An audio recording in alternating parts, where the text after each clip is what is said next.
일본 정부가 독도 영유권 주장을 담은 교과서를 승인하면서 다시 또 역사 왜곡 문제가 불거지고 있습니다. 일본의 오래전 교과서, 19세기의 교과서를 들여다보면 그 당시에는 독도를 자기네 땅으로 표기도 하지 않고 있었는데 이제 와서 저러는 것 앞뒤가 맞지 않아 보입니다. 박희봉 기자가 처음 공개된 일본의 옛 교과서를 보여드립니다.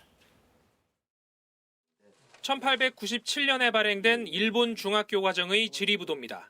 현재 일본 정부가 독도가 속해 있다고 주장하는 지역인 시마네현 관련 부분, 독도가 있어야 할 지역은 아예 포함되어 있지도 않습니다.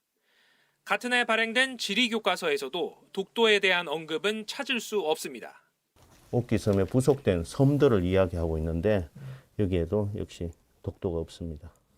1904년 일본 문부성이 직접 펴낸 초등학교 지리교과서, 역시 독도는 표기돼 있지 않습니다. 독도는 어디에 있어야 돼요? 독도는 이 지점에 있어야 합니다. 하지만 없네요. 예. 현행 일본 교과서엔 빠짐없이 독도를 표기하고 영유권을 주장하고 있지만 정작 과거 교과서에는 관련 내용을 싣지 않은 겁니다.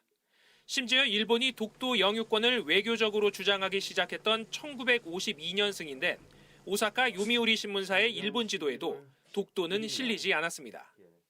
과거 일본이 어떻게 독도를 인식했는지, 즉 독도는 일본의 영역이 아니다라는 그러한 인식들을 정부뿐만 아니라 민간에서도 가지고 있었다라는 것을. 이 자료는 강원도의 한 초등학교 교사가 직접 발굴해 동북아 역사재단에 기증했습니다. 그 교과서라고 하는 거는 사실 그 시대의 정부의 입장, 그 시대에 수많은 공통된 인식이 담겨 있는 자료거든요.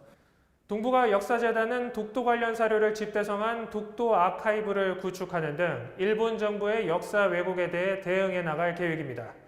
KBS 뉴스 박희봉입니다.